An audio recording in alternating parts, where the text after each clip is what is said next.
ready? Thank you very much. Good afternoon again. This afternoon, we had a meeting of the IBEC, that is the Intergovernmental Budget and Economic Council, that is mandated to manage relations on matters to do with the economy and budget of counties and the national government. We have prosecuted the agenda items that were listed today.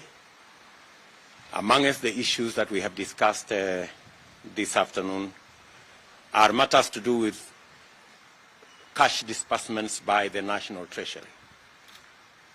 We understand that there are some counties from the Council of Governors that have not received their disbursement for January, and some counties, or most counties, in February and March. The Treasury have undertaken that so far they have disbursed 60% of what was meant for counties.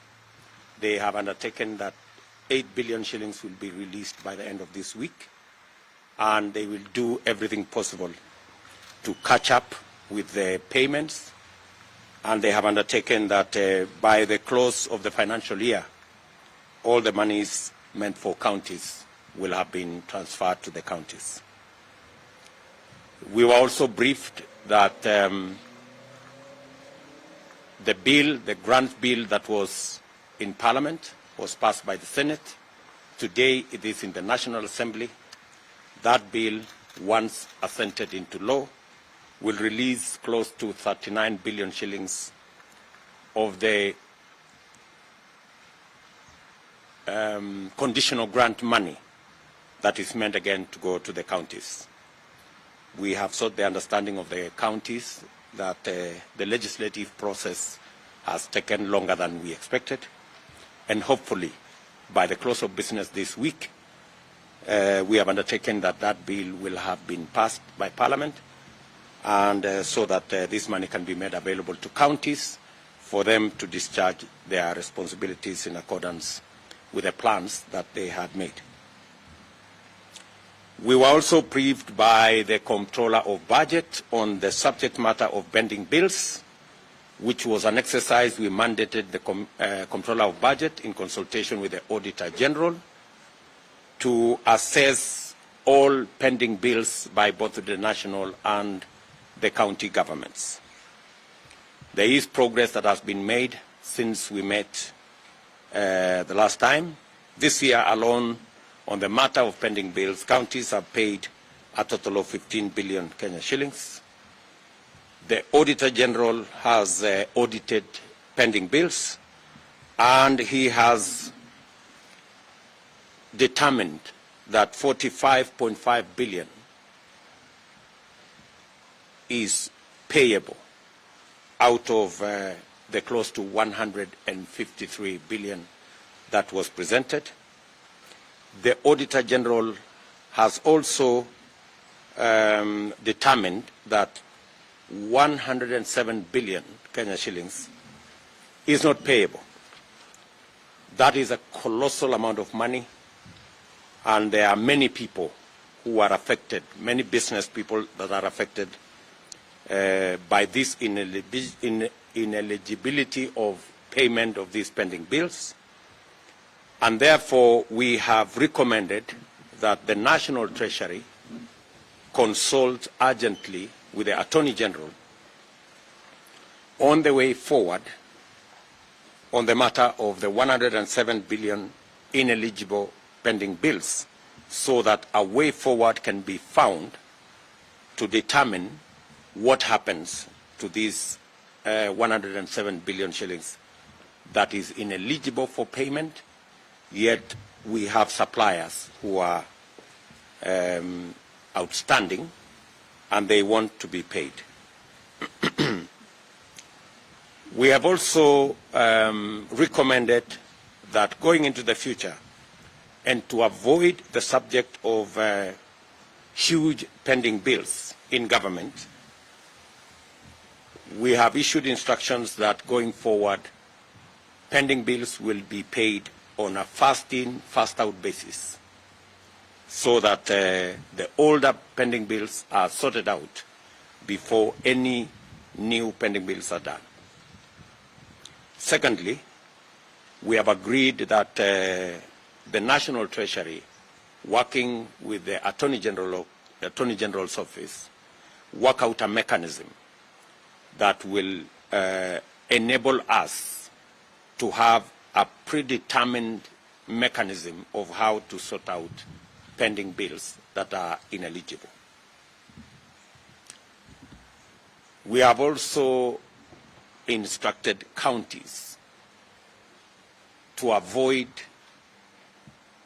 on-source of revenue projections that are unrealistic, because this serves as an avenue for contracting huge bills that ends up not being paid because the on-source of revenues are sometimes exaggerated. And if the money is not realized from the on-source of revenue, we end up with huge gaps in revenue that brings about pending bills. We have asked or tasked the Comptroller of Budget to consult with the various stakeholders and agencies on a mechanism that is going to be the basis of recommendation to counties as to how much they can vary their own source of revenue projections from one year to another. Until own source of revenue projections are realistic, it will not be necessary for counties to give huge projections. If they didn't meet the previous year's projections of own source of revenue, it will be the basis upon which they can make the next projection. If they didn't realize last year's, there is absolutely no reason why they will make the same huge projections or even increase the projections if the previous year's projections were not realized. We did also receive a report from the IGRTC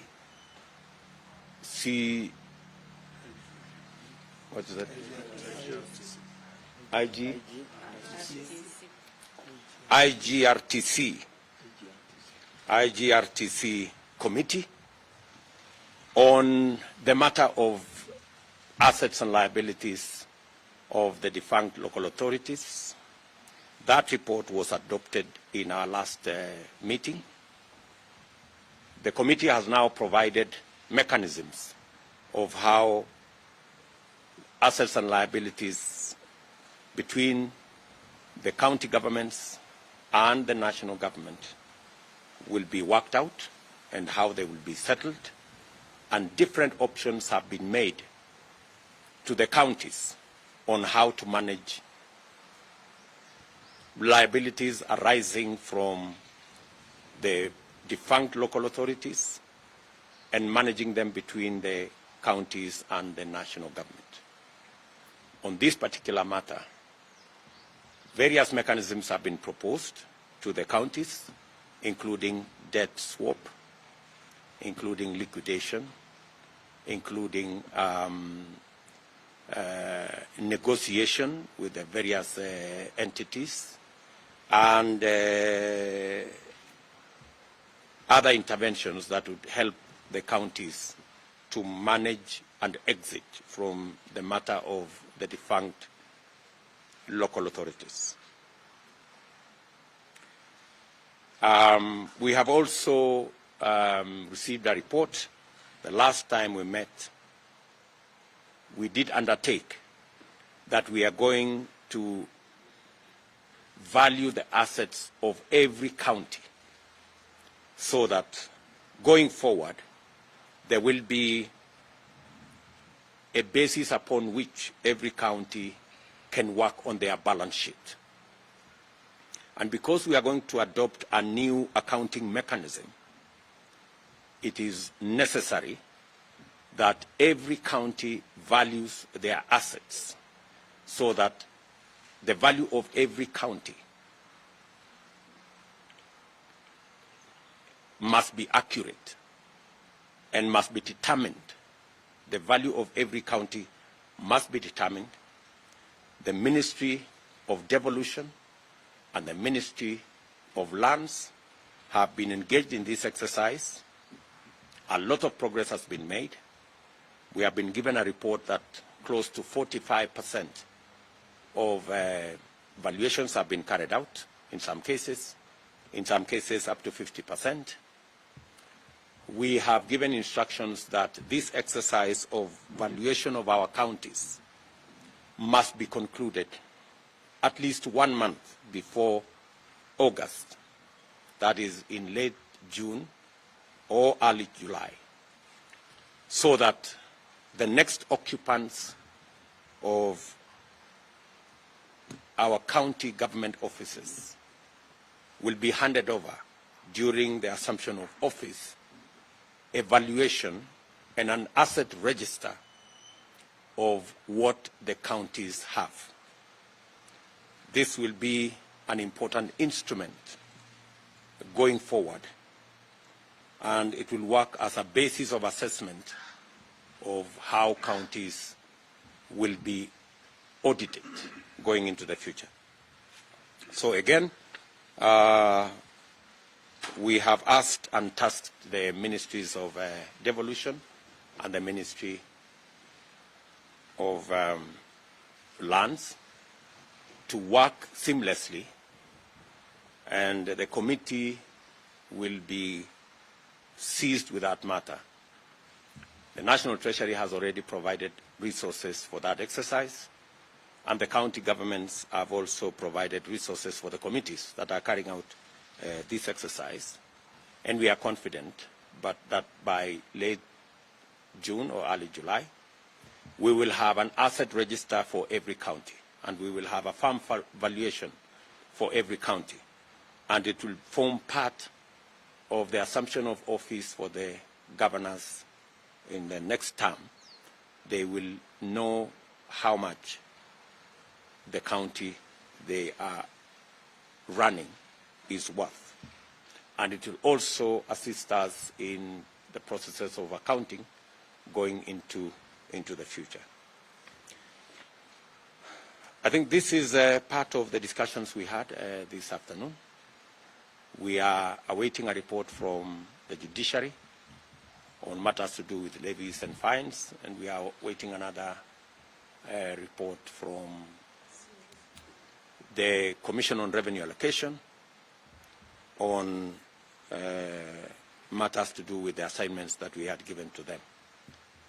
Thank you very much. Maybe I will ask the chairman to, just in case I forgot something, you can say something as the chairman, and I will ask. Thank you, Excellency. You have not forgotten anything. The memory is very good. And I can only re-emphasize the first point you made about the timely payment, the need for timely payment of equitable revenue by the National Treasury to the counties, because at the moment the counties are in a very dire situation. Some 6 counties have not received their money since January. Some 26 counties have not received their money since February, and 47 counties have not received their money in the month of March and April.